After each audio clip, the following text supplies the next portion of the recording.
ከጉራጌ አመጣጥና የሥርዓተ መሠረት ታሪክ የተቀነጨበ የጉራጌ ማህበረሰብ አመጣጥ ታሪክ በተመለከተ በተለይ ከቅርብ ጊዜ ወዲህ አነጋጋሪ የሆኑ የታሪክ ማስረጃዎችና ግኝቶች እያየን ነው። እስከ ቅርብ ጊዜ ድረስ በአፈ ታሪክም ሆነ በመጽሐፍ በስፋት እየተነገረ ያለው በአጼ አምደ ጽዮን ዘመነ መንግስት 1314 እስከ 1344 ዓ.ም አዝማች ስዓት በተባለ የአጼ አምደ ጽዮን የጦር መሪ አማካኝነት ከሰሜን ኢትዮጵያ ኤርትራ የመጣ ማህበረሰብ ነው የሚል ነው።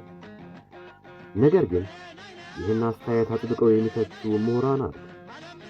ከነዚህ ውስጥ አንደኛው ፕሮፌሰር ሉጲሶ ጌዴሌቦ የታሪክ ተመራማሪና ጸሐፊ ምሁር ሲሆኑ ከ9 በላይ የታሪክ መጽሐፍትን አሳትመዋል። በተለይም የደቡብ የኢትዮጵያ ታሪክ ላይ በሰፊው ተመራምረዋል። ኢትዮጵያዊነት መሰረቶችና መሳሪያዎች በተሰኘው መጽሐፋቸው ገጽ 19 እስከ 20 ላይ የጉራጌ የት መጣነት ላይ ያላቸው አስተያየት እንደሚከተለው ጽፈዋል። የአምደ ጽዮን ጦር ከወጉ አያሌ የደቡብ ህዝቦች መካከል አንዱ የጉራጌ ህዝብ ነው።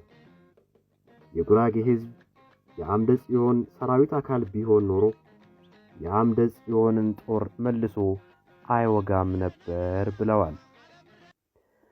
መውጋታቸው በራሱ በአምደ ጽዮን ዜና መዋዕል ላይ ተገልጿል። የጉራጌ ህዝብ በአምደ ጽዮን ዘመን ከሰሜን ኢትዮጵያ መጣ የሚለው አፈ ታሪክ ጥሩ ተረት ነው። እኛ የምንፈልገው ግን እውነተኛ ታሪክና ዕውቀት ነው።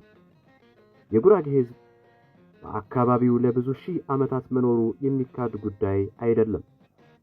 ህዝቡ ነባር ጥንታዊ ህዝብ ነው። ከመቼ ጀምሮ እንደሆነ በአሃዝ ለማስቀመጥ ቢያቅትም ለብዙ ሺህ ዓመታት ህዝቡ በአካባቢው ይኖር እንደነበር ማወቅ አያዳግትም ብለዋል።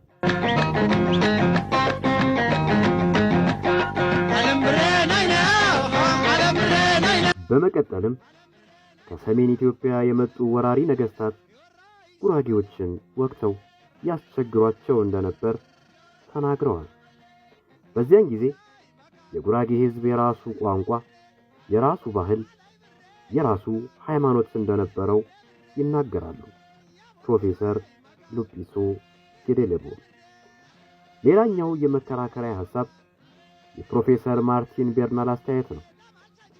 እኒህ ሰው አሜሪካ ውስጥ የሚኖሩ እንግሊዛዊ ተመራማሪ ሲሆኑ የታሪክና የቋንቋ ምሁርም ናቸው። ምሁሩ ስለ ጉራጌ ጥንታዊነት በእፎይታ መጽሐፍ 55ኛ ዓመት ቁጥር 10 1989 ላይ ሲገልጹ የሴም ቋንቋ ምንጭ ጉራግኛ እንጂ ከዚህ ቀደም ይተመን እንደነበረው የሰሜን ኢትዮጵያ አይደለም። ግዕዝ የጉራግኛ ቋንቋ የልጅ ልጅ ነው። ከዚህ በፊት ሲታመን እንደነበረው የሴም ቋንቋ አባት ግዕዝ አይደለም። በመቀጠልም ስለ ጉራጌ አመጣጥም ሲገልጹ የጉራጌ የኑሮ ስርዓት ሃይማኖታቸውን ስንመለከት ጉራጌ ከሰሜን ኤርትራ የመጣ የሚለው ታሪክ መቀበል ያዳግታል ይላሉ። በጉራጌ ህብረተሰብ ዘንድ አምልኮአዊ እምነት ወይም ደግሞ ፓጋን ሪሊጅን ለአያሌ ዘመናት ሰፍኖ የቆየ ነው ይላሉ። ጉራጌዎች ወደ ደቡብ ፈለሱ በተባለ ዘመን ሰሜኑ የኢትዮጵያ ክፍል ጠንካራ ክርስቲያኖችም ነበሩ። ወደ ደቡብ ከፈለሱ በኋላም ወደ ፓጋንነት ተለወጡ ማለት ደግሞ አያሳምንም። ምክንያቱም ክርስቲያኖች በሄዱበት ቦታ ሁሉ የክርስትና እምነትን ያስፋፋሉ እንጂ ወደ ባዕድ አምልኮ አይለወጡም። ሁለተኛ ደግሞ የባሪያን ፍለጋ አካሄድ የነበረው የክርስቲያን ባልነበሩ ወገኖች ላይ ስለነበረ ባርነትን መርጠው ፓጋን አይሆኑም ነበር የጉራጌ ህዝብ ይላሉ።